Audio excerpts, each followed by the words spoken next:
Si ya tiene ahí Primera Tesalonicenses, vamos a leer capítulo 5, desde el versículo 12 hasta el 22,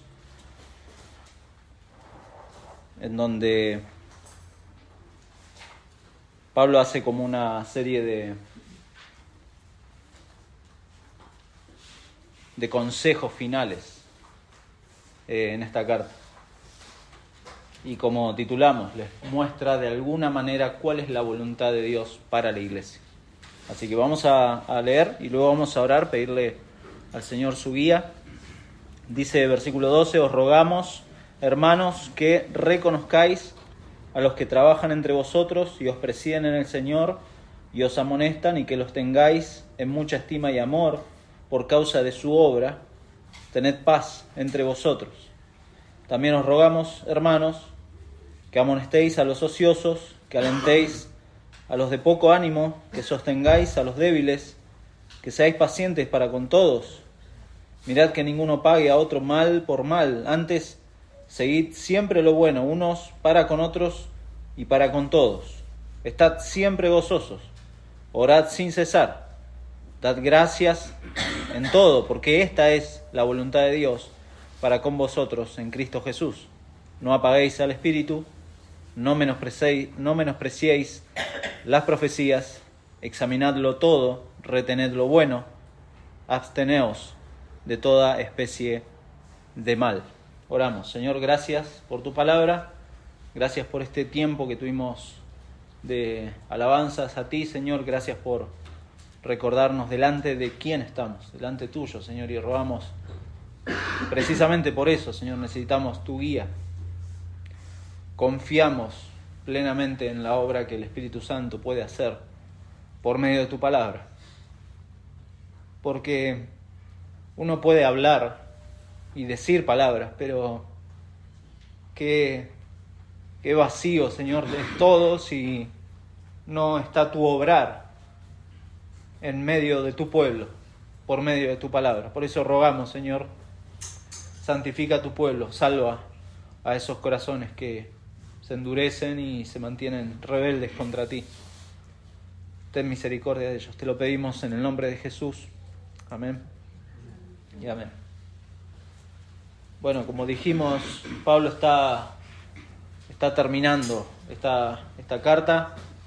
Léala en su casa, como siempre decimos, léala. Son pocos minutos que le va a llevar y se va a enriquecer muchísimo con esto. Es una iglesia que, como dijimos antes, es una iglesia recién plantada, tiene pocos meses de ser plantada, y que sin embargo ha mostrado, lo vimos en los primeros capítulos, evidencias claras acerca de cómo el poder de Dios por medio del Evangelio realmente puede transformar a las personas, de tal manera que, como hemos visto ya también, han venido a ser testimonio al resto de los hermanos en la región de Macedonia y Acaya, y han tenido este impulso evangelizador, porque dice Pablo ahí en los primeros versículos que no tienen necesidad ellos de hablar nada en esas regiones. Entonces también han tenido este impulso evangelizador y discipulador. No sé si existe esa palabra, pero es algo que naturalmente va junto. O sea, la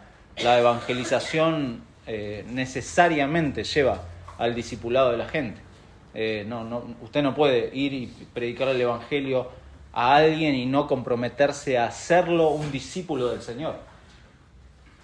O sea, si esa persona muestra un genuino interés y el Señor empieza a obrar, usted tiene que comprometerse con esa persona a discipularlo, porque de eso se trata, de ir y hacer discípulos. Y estos hermanos lo hicieron así, y Pablo lo ha llevado entonces a escribir esta carta y agradecer reiteradas veces acerca del obrar del Señor en estas vidas. Y empieza ahora a terminar esta carta y empieza a juntar como ideas una despedida con exhortaciones cortas, como para no dejar nada sin mencionar. Incluso algunos comentaristas ven estas ideas, esto que hemos leído, como un sentir apresurado de Pablo, de que empieza a cerrar la carta y empieza como a apresurarse a querer terminar con ideas, y algunos consideran que incluso están como desconectadas las ideas. Pero vamos a ver que no es así. Pablo, inspirado por el Espíritu Santo, quiere dejar exhortaciones finales a la iglesia que no están desconectadas, para nada. Y por eso hemos titulado La voluntad de Dios para la iglesia, no porque en estos versículos se encierre toda la voluntad del Señor para la iglesia, pero sí Pablo pone varios elementos que son esenciales para la vida y para el crecimiento de la iglesia. Eso es lo que Pablo quiere hacer acá. Pero antes de entrar de lleno al pasaje, obviamente tenemos que ver cómo es este contexto en donde Pablo finaliza la carta. Hemos visto que Pablo le habla a los hermanos acerca de los que han muerto en el Señor y luego les habla acerca del carácter de la segunda venida y la forma en que los creyentes esperan al Señor. Pero antes de eso, nosotros vimos en capítulo 4, versículo 1 al 12, cosas prácticas acerca de cómo el creyente se tiene que manejar en la vida, algo acerca de la santificación personal. Les habló acerca de la sexualidad, les habló acerca del amor fraternal, les habló acerca de la laboriosidad, de trabajar con las manos, y ahora en estos versículos va a abordar temas de la santificación colectiva. Primero habló de santificación personal y ahora de santificación colectiva, es decir, Pablo le habla a la iglesia, a la vida de este rebaño que por gracia del Señor fue plantado en ese lugar y que está creciendo. ¿Para qué? Para exhortarlos a seguir creciendo de manera que obedezcan a esta voluntad de Dios para la iglesia. Por eso Pedro, en 1 Pedro capítulo 4, no sé si los que han estado en esos estudios recuerdan, Pedro animaba también a los hermanos a armarse de este mismo pensamiento. Se lo voy a leer porque veo rostros confundidos. 1 Pedro capítulo 4, versículo 1 dice: puesto que Cristo ha padecido por nosotros en la carne, vosotros también armaos del mismo pensamiento, pues quien ha padecido en la carne terminó con el pecado.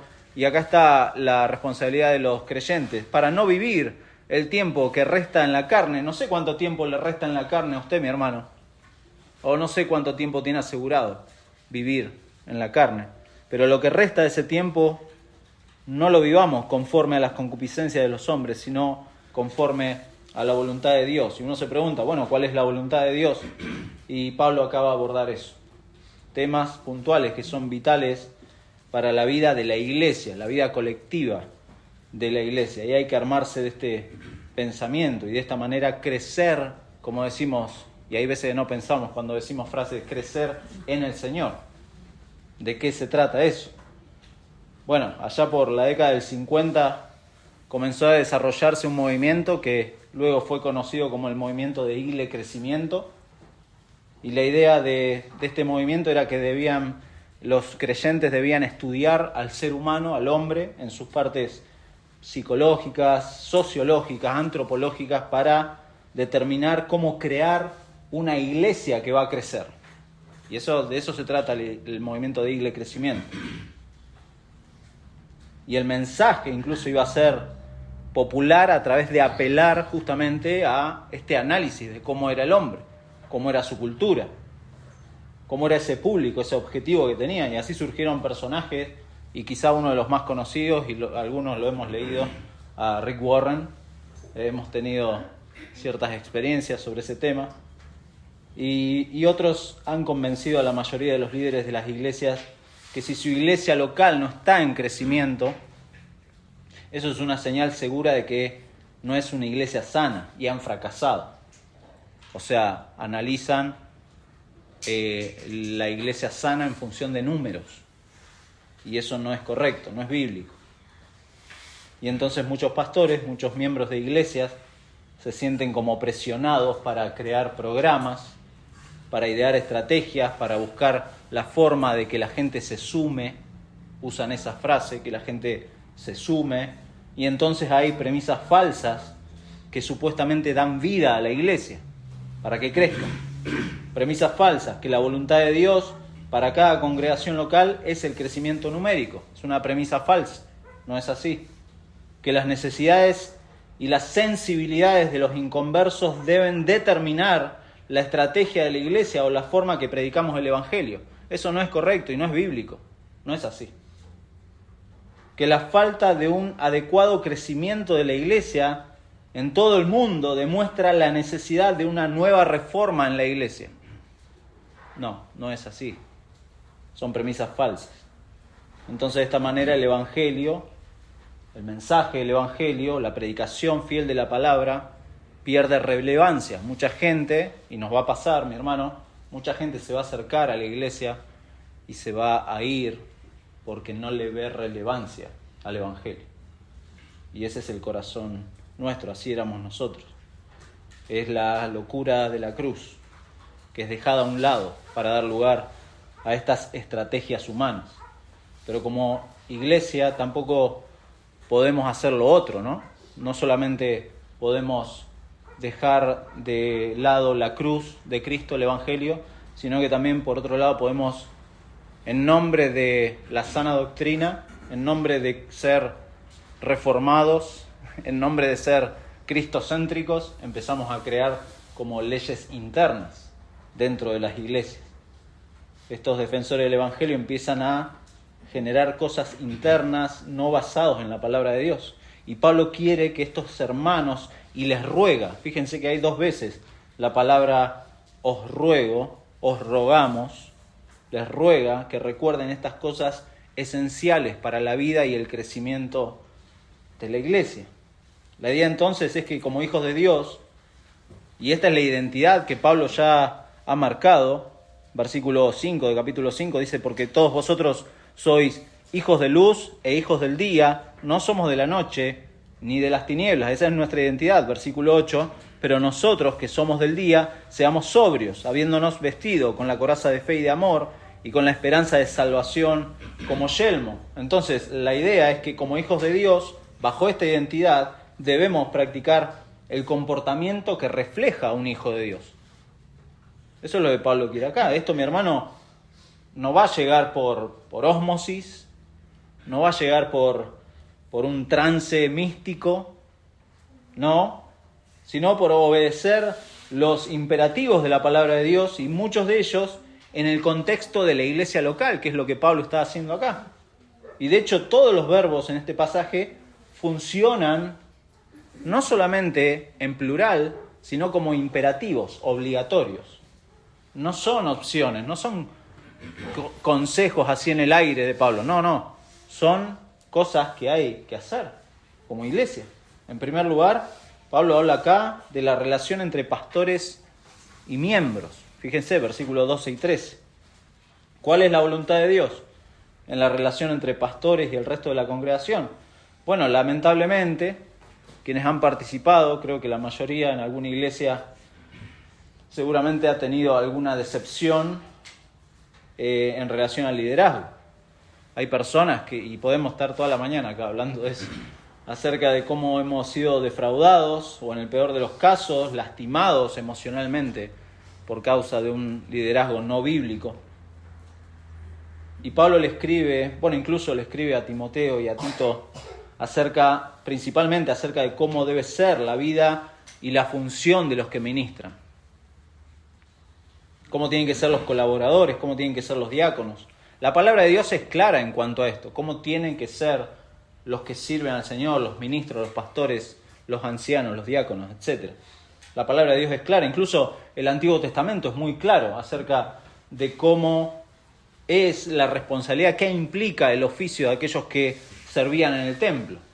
Era muy claro, era una responsabilidad muy grande, era una mochila bien pesada, incluso en el Antiguo Testamento se jugaban la vida en el solo hecho de entrar al Santísimo, al lugar santísimo, con esas campanitas en sus vestidos a ver si salía o no salía vivo. De ahí. Y Pablo, le escribe a Timoteo, por ejemplo, acerca de cómo tiene que ser palabra fiel. Si alguno anhela obispado, buena obra desea, es una buena obra, pero es necesario que el obispo sea irreprensible, marido de una sola mujer, sobrio, prudente, decoroso, hospedador, apto para enseñar, no dado al vino, etc. No pendenciero, no codicioso de ganancias deshonestas, sino amable, apacible, no avaro, que gobierne bien su casa, que tenga a sus hijos en sujeción con toda honestidad, etcétera. No un neófito, después va a decir. En segunda de Tito, de Timoteo, perdón. Pues no hay segunda de Tito. Segunda de Timoteo, capítulo 4. Te encarezco delante de Dios y del Señor Jesucristo, que juzgará a los vivos y a los muertos. Está hablando de la venida del Señor. En su manifestación y en su reino, que prediques la palabra. Que instes a tiempo y fuera de tiempo. Redarguye, reprende, exhorta con toda paciencia y doctrina, porque vendrá tiempo cuando no sufrirán la sana doctrina, etc. Tito también, Tito capítulo 1. Por esta causa te dejé en Creta, le dice a Tito. ¿Para qué? Para que corrigieses lo deficiente y establecieses ancianos en cada ciudad, así como yo te mandé. El que fuera irreprensible, de vuelta, empieza a repetir lo mismo. Marido de una sola mujer, que tenga hijos creyentes que no estén acusados de disolución y rebeldía, porque es necesario que el obispo... Así, la palabra de Dios es muy clara acerca de cómo tiene que ser el ministro del Señor, los pastores, los ancianos. Es muy clara. Pero acá Pablo se dirige a la congregación. Os rogamos, hermanos, que reconozcáis. Pablo ha dado instrucciones a la iglesia en esta carta y entonces los hermanos tienen que considerar, tienen que reconocer, tienen que tener en cuenta a aquellas personas que van, dice ahí, a trabajar, a presidir, a amonestar. Son instrucciones para recordarles estas cosas que no son ni más ni menos que lo que Dios quiere para su iglesia. Esta es la voluntad de Dios para su iglesia. Ya se los ha dicho Pablo en 1 Tesalonicenses capítulo 4 versículo 1, por lo demás, hermanos, y usa la misma fórmula, os rogamos y exhortamos en el Señor Jesús que de la manera que aprendisteis de nosotros, como conviene conduciros y agradar a Dios, así abundéis más y más. Versículo 8, así que el que desecha esto, no desecha a hombres, sino desecha a Dios, que también nos dio su Espíritu Santo. Entonces fíjese que no identifica acá a los líderes ni por sus nombres ni por sus títulos. No lo hace, sino por lo que hacen. Lo que hacen. Y la forma en que lo hacen. Fíjese que dice trabajan. Y habla, el término, uno lo traslada inmediatamente a cómo uno trabaja. Pero no, la palabra habla de una obra ardua, algo que cansa, algo que fatiga, algo que no es un pasatiempo, no es un hobby en la vida de estos hombres que están sirviendo acá en Tesalónica. Acá no se habla de clases de personas, sino que se enfatiza en la forma en que se desempeñan estos siervos. Trabajan, transpiran, como decimos nosotros, transpiran la camiseta. Entonces la iglesia es consciente de la actividad de estos hombres y no da por sentado en cada reunión que su semana ha sido sencilla o relajada. Estas personas son las que van a procurar, por lo que hacen, por medio de la enseñanza, por medio de la dirección, por medio del discipulado, que los hermanos obedezcan a lo que Pablo ha escrito. ¿Se da cuenta? A lo que ha escrito en esta carta bajo la inspiración de Dios por medio de su Espíritu. Y esto hace sentido si uno ve, fíjese ahí en el versículo 14, hay un correlativo. La responsabilidad de los que amonestan, os rogamos hermanos que amonestéis a los ociosos. Esta es tarea principalmente del liderazgo, de los ministros, de los siervos. Es en primer lugar a los ociosos, literalmente a los que andan en forma desordenada. Después lo vamos a ver. Esto es un trabajo que no es sencillo. Os rogamos, hermanos, que ir a amonestar a alguien que anda desordenado no es un trabajo sencillo. Es a veces duro, áspero. Pero esa es la característica del ministerio. Pablo entonces lo que está haciendo es describir el ministerio y no las posiciones de estos hombres. Está describiendo, con esta palabra amonestan, anticipa lo que va a ser el inicio de los imperativos que va a empezar a describir. Entonces, los creyentes tienen que reconocer a aquellos que tienen la responsabilidad de hacer este seguimiento de las amonestaciones que van a seguir en versículos 14 y 15. Y con frecuencia, acá está lo incorrecto, esta es la parte incorrecta que muchas veces a lo largo de la historia se ha desarrollado, y es la exaltación del liderazgo. Una culpa que es tanto responsabilidad del mismo liderazgo que se autoexalta o se autopromociona como de los miembros de la iglesia. Pero Pablo no está animando a eso acá. No está diciendo, cuando dice que lo tengan en mucha estima y amor, no está diciendo que lo tengan como, no sé, no quiero poner ejemplo, pero usted me entiende. La alta estima no habla de eso, no está diciendo que hay que adular, no está diciendo que hay que halagar desmedidamente a los pastores, sino considerarlos como hermanos en el Señor. Esta alta estima es aplicable a cualquier hermano. A cualquier hermano usted tiene que tener en alta estima. Y el modificador que indica ahí, en alta estima y amor, o en amor, elimina esta opción de pensar del pastor más de lo que cristianamente tendríamos que pensar. Es el amor a Dios lo que elimina esas actitudes, ¿se da cuenta? Y si hay razones para respetarlo o para estimarlo, no es por su posición, no es por sus títulos, sino, como dice ahí, por causa de su obra. Y esta palabra obra también está conectada a este trabajo arduo, un trabajo que es difícil, pero que es hecho en el Señor y por amor a su iglesia, de la cual estos siervos forman parte, de la cual estos siervos son miembros, pero que en algún punto del desarrollo de esta iglesia han sido reconocidos para el ministerio. Por eso dijimos, el comportamiento de los hijos de Dios, el reflejo de que son hijos de luz, se muestra entonces en primer lugar en esta relación de los miembros con sus pastores, de qué forma estos hermanos deben cuidar a estos otros hermanos que velan por ellos. Hoy se promueve y se toma, incluso este es el otro extremo, se toma a mal el tema de la autoridad. Hoy se promueve más el desacato, la insubordinación, en cualquier área. Usted analice en cualquier área, los que están en la enseñanza, en la educación, ¿quién es la autoridad del aula? Los chicos, parece que tuvieran más autoridad que el mismo director del colegio. Yo recuerdo antes, ir a dirección era la antesala del infierno, era tremendo. Hoy no. Hoy van muy orondos los chicos, perdón. Hoy la insubordinación, la falta de respeto, el ningunear a las autoridades en todos los ámbitos, En algunos casos, obviamente, la culpa recae sobre las mismas autoridades que se autodesacreditan, sin duda, o que tienen una forma no correcta de hacer sus cosas, pero la iglesia es un contexto totalmente diferente, es un reino que no es de acá, es en donde Dios es el que establece las normas por medio de su palabra y nos indica entonces cómo relacionarnos. Dijimos en primer lugar, entre los pastores y los miembros. En segundo lugar, la relación entre los miembros, versículos 14 y 15. Y acá hay un segundo conjunto de imperativos que hacen de resumen de todo lo que se ha dicho ya en la carta. Se podría decir que esto va, en primer lugar, dirigido a los líderes. ¿Y por qué? Algo que se puede confirmar por dos cosas. En primer lugar, porque los imperativos que siguen en versículos 16 al 22, si se fija, se asume que sea el liderazgo el que tenga la iniciativa para cumplir estas cosas.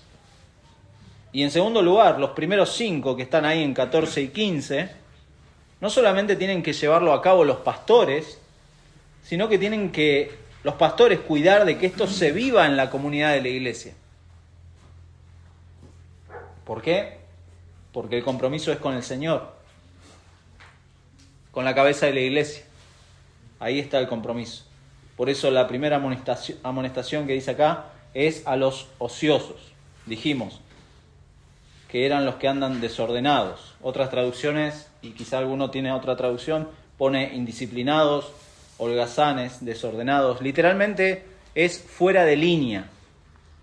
Los que están, quizá, bueno, acá antes teníamos a alguien que estaba en el ejército, pero El soldado, cuando en las formaciones se salía de línea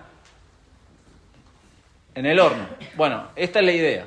Son soldados de Cristo que se salen de línea, y puede ser por diferentes motivos que estuvieran así, pero la mayoría se inclina a pensar de que estas personas directamente no estaban haciendo nada.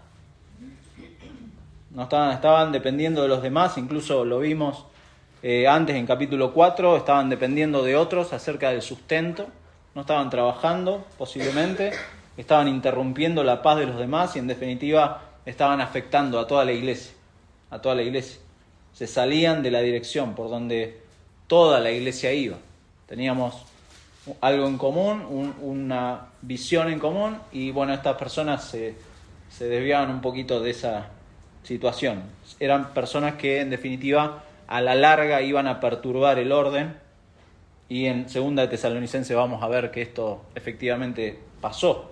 Lo segundo que dice es que alentéis a los de poco ánimo.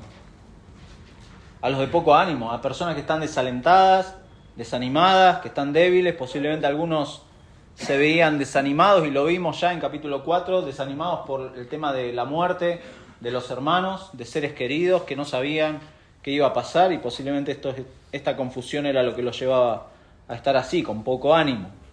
Pero sin duda el motivo de desánimo de estos hermanos en este periodo fue cómo progresivamente los cristianos estaban siendo rechazados por sus vecinos, y eso es algo que desalienta, ni hablar, algo que desanima. La oposición general estaba creciendo. Entonces, alienten a esas personas. Pablo les dice, hermanos, a esos hermanos que están desalentados por estas situaciones, por convertirse de alguna manera en parias sociales, estén ahí, aliéntenlos. Tercero, que sostengáis a los débiles. Y acá el contexto no nos dice, y no podemos, como dijimos el domingo pasado, especular, pero no podemos decir si eran débiles físicamente o débiles en su vida espiritual. El texto no lo dice. Esta debilidad puede tener diferentes facetas, y lo importante para la iglesia es que como hijos de Dios, lo dijimos, debemos practicar el comportamiento que refleja un hijo de Dios. Y más allá del tipo de debilidad, si fuera física, emocional, espiritual, uno tiene que estar ahí para sostener al hermano. Cualquier sea el tipo de debilidad, mi hermano necesita el respaldo o la ayuda del resto de la iglesia. Es así. Recuerda, mi hermano, lo dijimos al principio, son imperativos, no es opcionales, imperativos. Pablo termina como acá aunando las 3 frases con sean pacientes, con todos. Literalmente ser, y acá tiro una palabra rara, ser longánimo, longanimidad. Bueno, es una palabra que no se usa. Nadie va a andar por la calle diciendo qué longánimo es este hombre. No, imposible. Pero es una palabra rara que habla de sufrir en el tiempo. Esa longanimidad, de ser pacientes. Proverbios 19:11 dice, la discreción del hombre le hace lento para la ira, y su gloria es pasar por alto una ofensa. Hay como un tema de tiempo, a la larga. Soy paciente. Santiago usa esa palabra en su carta, muy interesante cómo la utiliza. Santiago, al final, al cierre de la carta, capítulo 5, versículo 7, dice, por tanto, hermanos, tened paciencia hasta la venida del Señor. ¡Wow! Digo que sí, tened paciencia hasta la venida del Señor. Mirad cómo el labrador espera el precioso fruto de la tierra, aguardando con paciencia hasta que reciba la lluvia temprana y la tardía. Tened también vosotros paciencia y afirmad vuestros corazones, porque la venida del Señor se acerca. No es solamente paciencia en las pruebas, sino que es algo más. Es algo más. Es saber contenerse. Es saber guardar silencio. Eso es paciencia. Saber guardar silencio. Saber sufrir en lo referido acá en las relaciones entre hermanos. Con todos, dice. Con todos.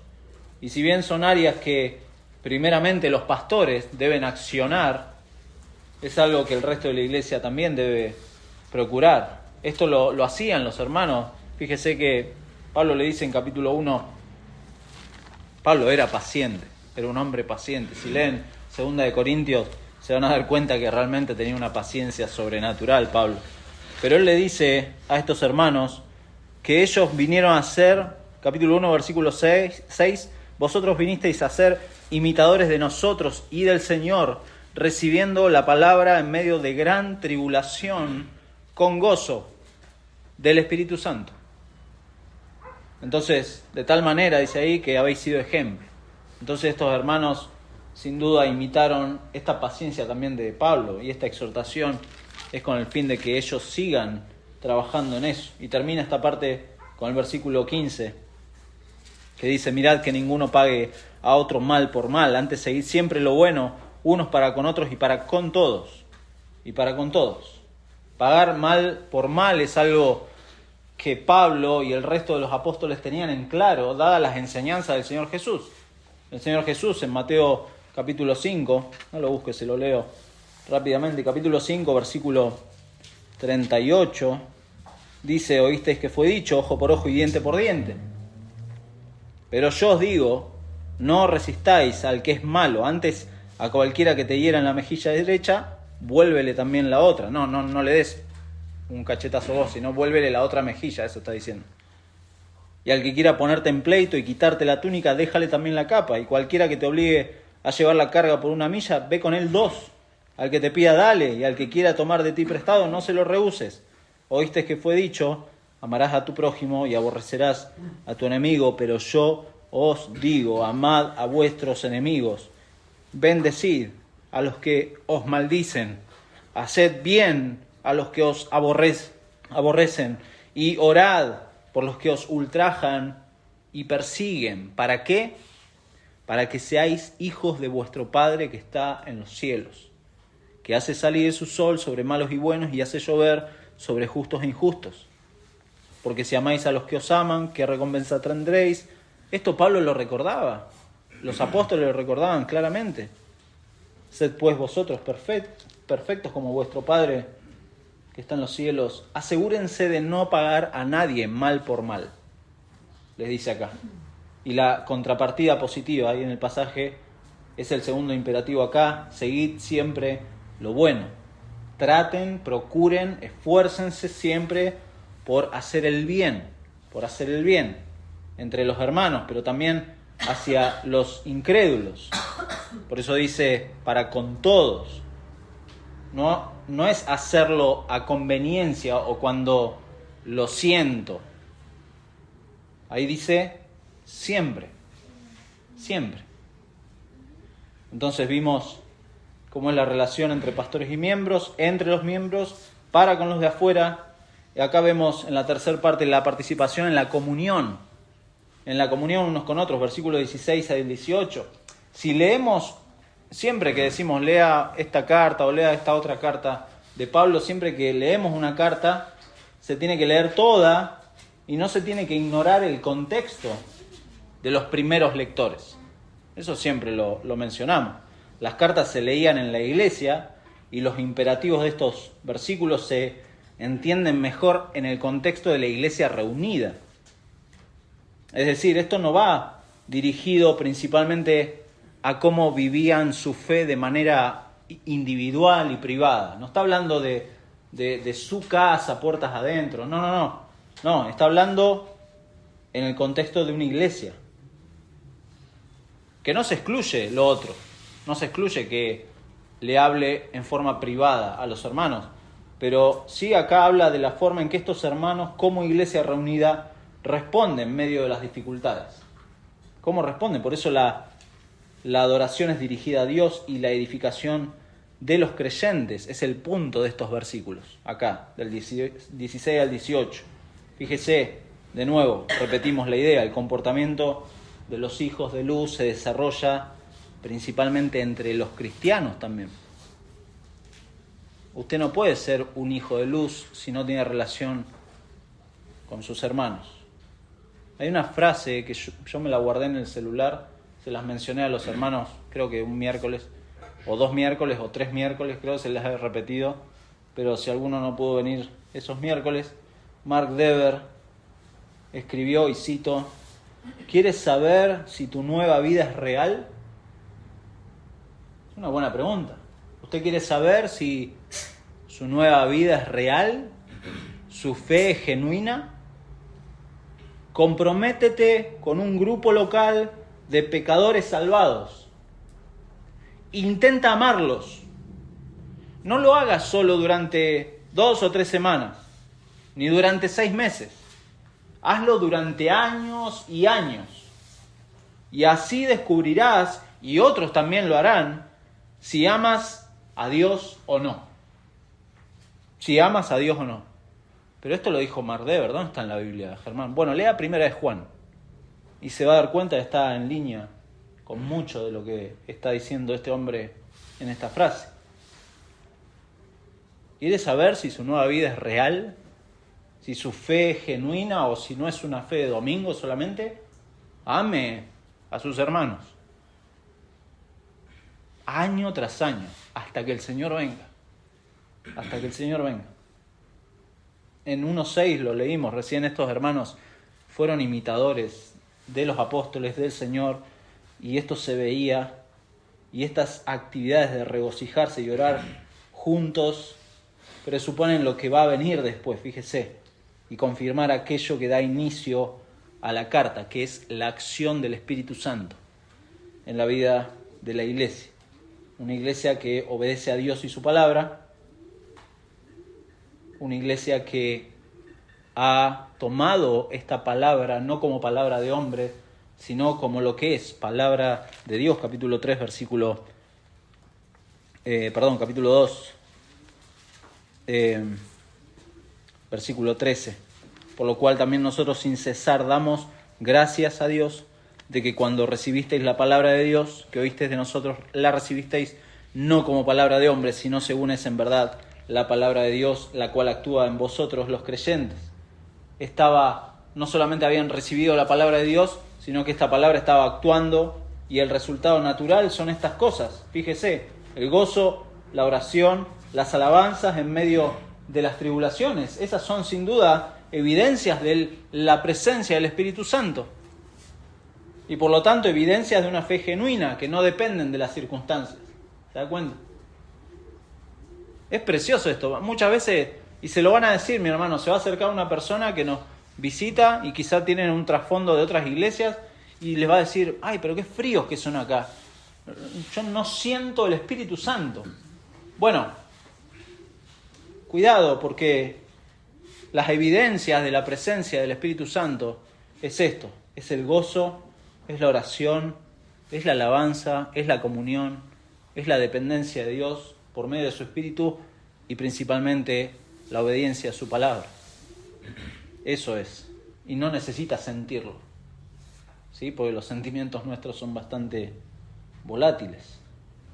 Estar siempre gozosos, acá no es un llamado azucarado y meloso de poner una cara feliz en medio de las pruebas. No está hablando de eso. Recuerden, mis hermanos, a estos hermanos que atraviesan dificultades reales. Una iglesia recién plantada, en medio de confusión, en medio de un mundo pagano, en medio de un mundo contrario a Dios, en medio de un mundo promotor de males diversos.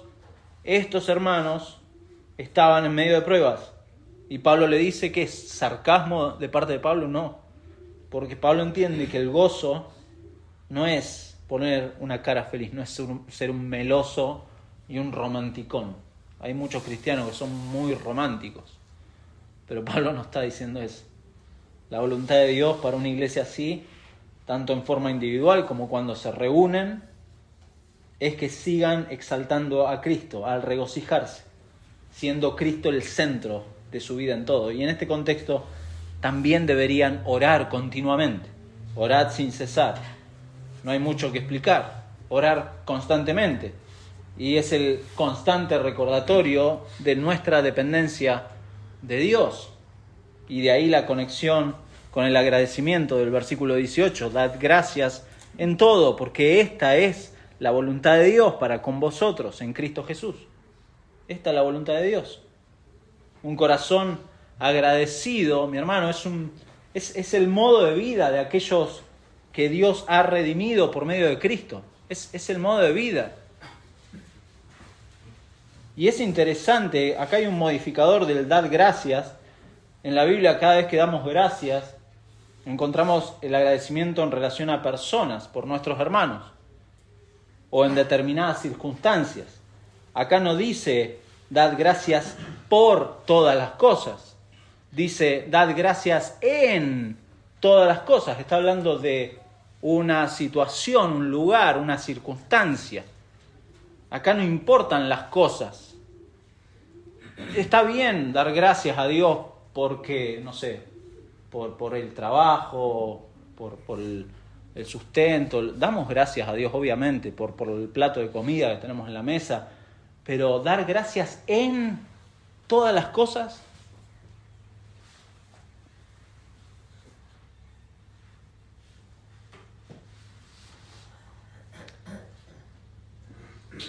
En todo. En todo se refiere a todo lo que le pasa en su vida. Dad gracias en todo lo que le pasa.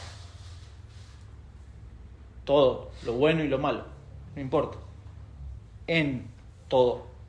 Porque todo está en el plano de la soberanía de Dios, de la providencia de Dios. Dad gracias en todo, porque no importa que si hay luchas, si hay pruebas, si hay dificultades que usted pueda atravesar, el agradecimiento es parte de la estructura de la vida regenerada. Es parte de eso, porque se entiende que esas circunstancias providencialmente nos llevan a que el Señor esté formando la imagen de Cristo en uno. La imagen de Cristo no se forma en usted por las cosas que usted tiene o las cosas que el Señor le da, sino las situaciones o las circunstancias en las que el Señor lo pone. Eso forma la imagen de Cristo en usted. Eso forma. Por eso es un engaño tremendo, es un engaño satánico el evangelio de la prosperidad. Porque le dicen, usted es, y el Señor le bendice con cosas, con dinero, con salud. Y si usted no tiene esas cosas, es posible que su fe esté fallando.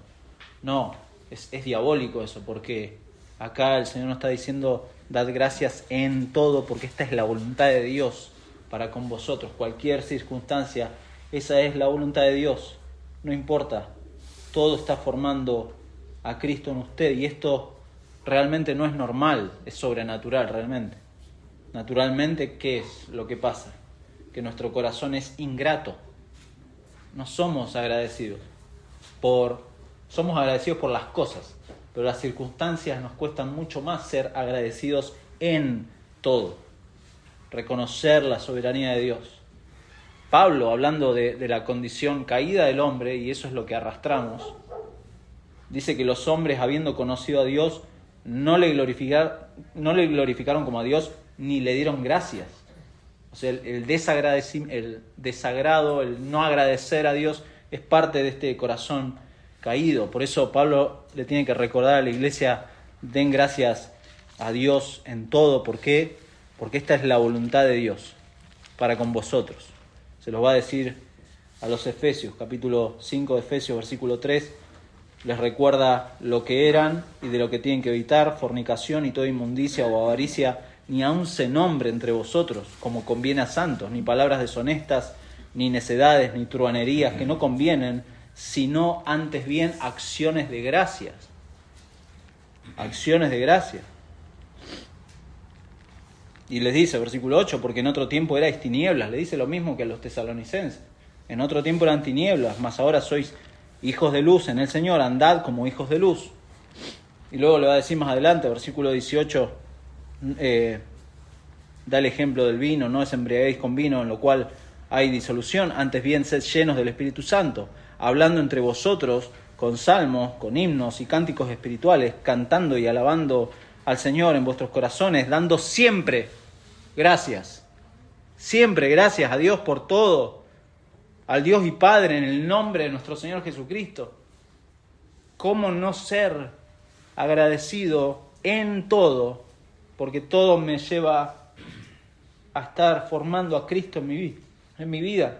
Recuerde que Pablo no le puso acá números a los versículos, ¿sí? Los números vinieron mucho después. Y está todo relacionado y cada imperativo tiene, fíjese, términos similares que apuntan a esta actividad constante, siempre, sin cesar, en todo. Esta es la voluntad de Dios para los creyentes, siempre, sin cesar, en todo. En el contexto de una iglesia local, en la vida personal también, pero principalmente acá en comunidad les está hablando, porque como dijimos, como hijos de Dios debemos practicar este comportamiento que refleja el Hijo de Dios. Y esto se ve en el cumplimiento de estas cosas, y Pablo ya ha sido ejemplo de esto. Por eso en capítulo 3 les dice, por lo cual, qué acción de gracias, versículo 9, podremos dar a vosotros, a Dios por vosotros, por todo el gozo con que nos gozamos a causa de vosotros delante de nuestro Dios, orando de noche y de día, con gran insistencia para que veamos vuestro rostro y completemos lo que falte a vuestra fe.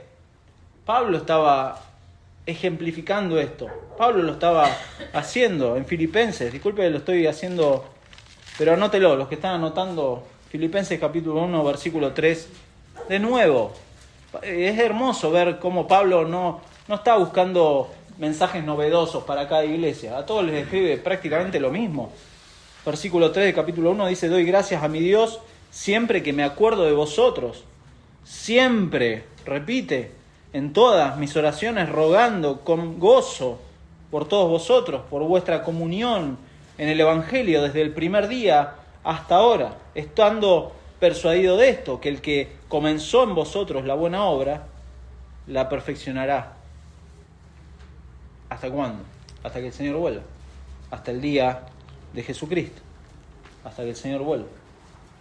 Y por último, el oír la palabra de Dios. Esto es lo último, 19 al 22. Así como el gozo, la oración, la acción de gracias son parte de esta comunidad de creyentes, vemos en estos últimos versículos imperativos que son negativos, porque empieza a decir, no apaguéis el espíritu, y están todos relacionados, tanto el versículo 19 como el 20 deben tomarse juntos porque sofocamos, esa es la palabra, apagar, sofocar, apagamos la acción del Espíritu cuando se devalúa la importancia y la centralidad de la palabra de Dios.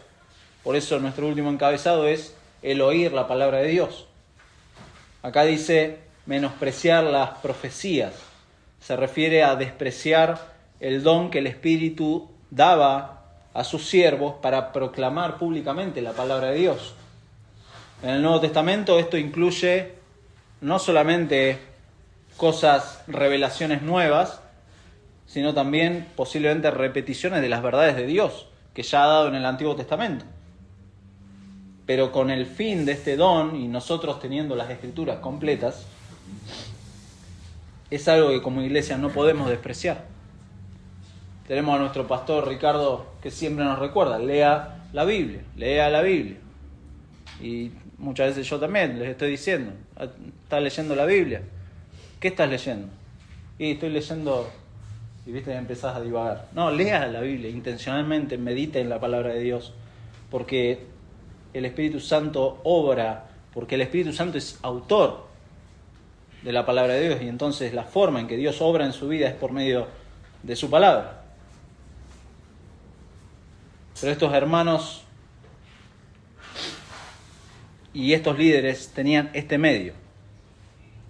A estos hermanos que pronunciaban palabras que procedían de Dios por medio del Espíritu y que no podían ser menospreciados. Esto está en conexión con lo que dice versículo 12. Reconozcan a los que trabajan entre vosotros y los presiden el Señor y os amonestan. Está relacionado. Si bien la palabra de Dios llegaba por medio de vasos humanos limitados, muy limitados, Por eso dice versículo 21, examinadlo todo. O sea, reconozcan a quienes trabajan entre ustedes, reconozcan, no menosprecien las profecías, pero examinen todo. Examinen todo si realmente esto es del Señor, con una mano en el corazón, mi hermano. ¿Usted examina todo? ¿Examina todo lo que escucha a la luz de la palabra de Dios? ¿Se toma el trabajo de examinar realmente con la palabra de Dios al lado lo que escucha, o da por sentado? Si fulano, no, lo dijo fulano, mengano. Yo escuché la predicación de fulano, mengano y dijo esto. Ok, pero ¿se sentó con la palabra de Dios al lado? ¿Anotó lo que esta persona dijo? O sea, consideren realmente que es peligroso, es una carga muy peligrosa la de predicar la palabra y hacerlo fielmente. Pero también es una carga y es una gran responsabilidad la que tienen los oyentes de agarrar su palabra, su Biblia en su casa y estar examinando todo. Examinen todo. No den por sentado de que si lo dijo fulano mengano, debe ser correcto. Así como se nos manda acá a no apagar el espíritu y por ende a tener en menos la palabra o el pronunciamiento de ella, así como no podemos menospreciar la palabra inspirada por el Espíritu Santo, tampoco podemos, mi hermano, aceptar sencillamente cualquier cosa como si fuera bíblica, porque simplemente está adornada con un montón de versículos bíblicos acá y allá. Por eso hay que examinar todo. Y Pablo concluye con una doble respuesta de cómo examinar todo. Y acá dice, retened lo bueno, absteneos de toda especie de mal. Y está relacionado. Por una parte, aferrarse a lo bueno, por otra, abstenerse o mantenerse alejado de toda clase de mal. Lo primero es bastante fácil, en teoría. Aferrarse a lo bueno, y Pablo lo extiende en todas sus cartas y en el contexto de la iglesia, es todo aquello que sirve para edificación de otros. Expresiones de amor que evidencian la vida nueva que Dios imparte en sus hijos. Esto es aferrarse a lo bueno. Lo bueno es para los creyentes saber discernir todo lo anterior. Probar si los mensajes son o no son de Dios. Eso es aferrarse a lo bueno. Por tanto, retener lo bueno es en relación a las verdades de Dios en su palabra. Cómo se traslada esto a mi vida personal, no queda solamente como algo teórico en mi mente, sino que me afecta, no solo en lo personal, me afecta en mi vida como iglesia. Retener lo bueno y como consecuencia me ayuda en abstenerme de toda clase de mal. ¿Se da cuenta? Se da cuenta que tiene toda relación con el tema de lo que el Espíritu hace en la iglesia y no menospreciar las profecías, que para nosotros esto es no menospreciar la palabra de Dios. Lo bueno es lo que realmente edifica al pueblo de Dios. Los responsables de esto son aquellos que, como dice versículo 12, trabajan, presiden, amonestan, aquellos que se encargan de amonestar, alentar, sostener, ser pacientes con todos. Estos son los responsables de predicar con fidelidad la palabra de Dios. Estos son los responsables. Y la responsabilidad de quienes escuchan es tener oídos expositivos también.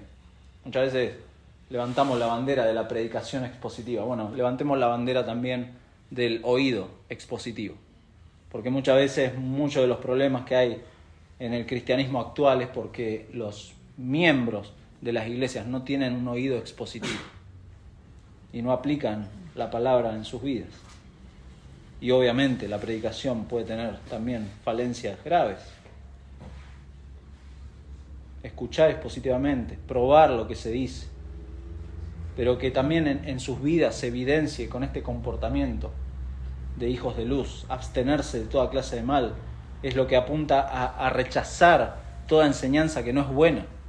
Toda enseñanza que a usted le hace ruido, analícela y si ve que no va, deséchela, porque es muy posible que lo lleve a confundirse. No edifica, no exalta a Cristo, no exalta su palabra. Enseñanzas no solamente escuchadas, enseñanzas de su corazón, mi hermano. Nuestro corazón es engañoso y también nos enseña permanentemente, porque traemos cosas que se nos han enseñado. E increíblemente somos como autodidactas en nuestra fe. ¿Se da cuenta? Agarramos la Biblia o agarramos preconceptos de Dios y tenemos una teología propia tremenda. Y eso nos lleva a tener una vida que no es del todo esta abstención del mal. Somos autodidactas, entonces la palabra de Dios es el medio precioso medio para poner los límites. Nos pone límites a todos. Lo leímos en Timoteo y en Tito, le pone límites muy claros a los pastores, muy claros, pero también los límites a toda la iglesia. Toda la iglesia conformada, no guiada por sus razonamientos, no guiada por sus corazones, no desviándose de la voluntad de Dios, sino con este medio precioso que el Señor nos ha dado, que es su palabra. En lo personal, como iglesia, y entonces Pablo quiere que estos hermanos, y les ruega por ello, recuerden estas cosas que son esenciales para la vida y para el crecimiento de la iglesia. Son esenciales. La idea, entonces, como dijimos, es que como hijos de Dios, esa es la identidad que tenemos como creyentes, que por la gracia de Dios hemos sido adoptados en una familia y puestos en una iglesia local. Debemos practicar entonces este comportamiento de un hijo de Dios, un comportamiento que se ve reflejado en la relación entre pastores y miembros. ¿Sí? Mi hermano, no me adules, no. Hace mal, por favor, eso hace mal. Y si viene un pastor invitado, no lo adulen, ¿sí? Lo digo acá y va a quedar grabado. Considérenlo, ámenlo, respétenlo, pero sepan que es un ser humano y el corazón del ser humano es engañoso. Tengan cuidado entre miembros, unos a otros, en la participación en nuestras reuniones, en el oír la palabra de Dios.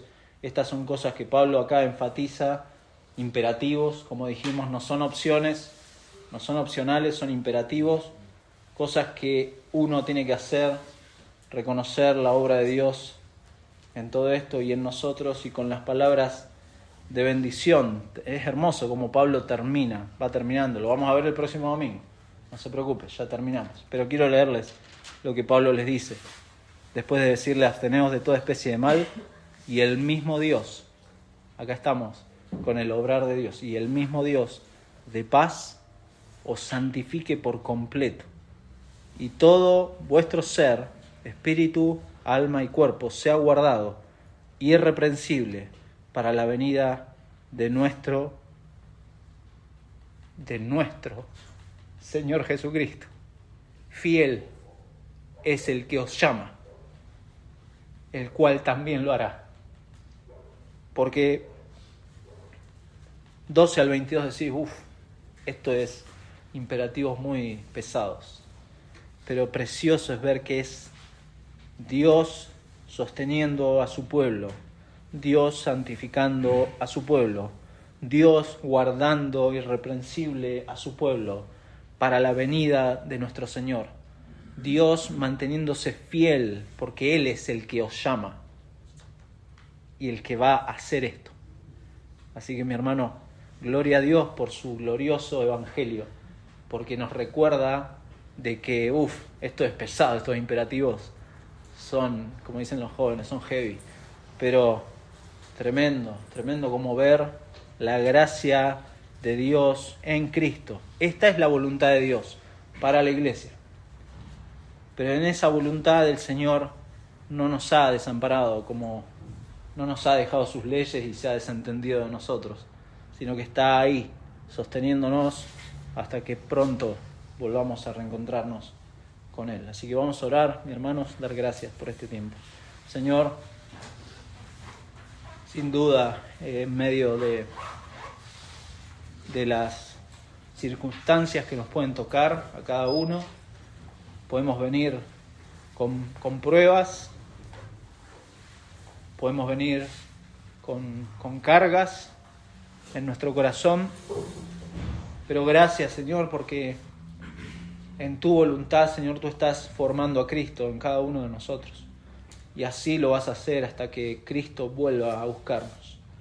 Señor, gracias por tu palabra, porque nos ayudan con claridad a ver cuál es tu voluntad para con nosotros en Cristo. Señor, gracias porque tu iglesia es guiada por tu palabra y no es guiada por ocurrencias o por nuevos programas de hombres ingeniosos. No, Señor, ayúdanos y guárdanos en tu gracia, guárdanos siempre de afirmarnos, de aferrarnos a tu palabra, como dice aquí, de no menospreciar lo que tu Espíritu Santo ha inspirado a estos hombres a escribirles a aquellas iglesias, pero con principios y verdades que se sostienen en el tiempo, porque esta es tu iglesia, tu eterna iglesia que vas a venir pronto a buscar, Señor. Gracias por la obra de Cristo, Señor. Gracias porque todo hace sentido a causa de lo que Cristo ha hecho por cada uno de estos pecadores que hoy estamos con este privilegio de formar parte ahora de tu iglesia. Señor, sostén nuestras vidas.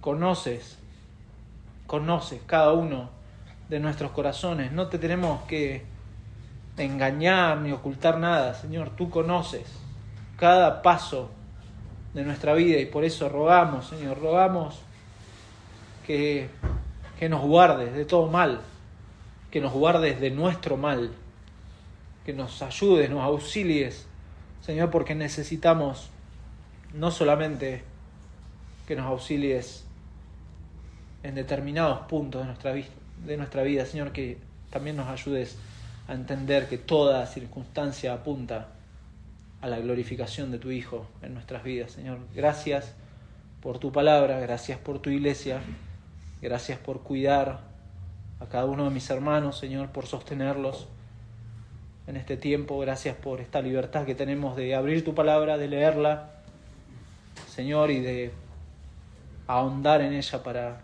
descubrir qué es lo que quieres para nosotros hasta que tú vengas, Señor. Gracias por este tiempo. Acompáñanos ahora también al recordar en la cena del Señor tu Evangelio, precioso Evangelio que hoy nos permite reunirnos, Señor. Gracias por todo. En el nombre de Cristo oramos. Amén. Amén.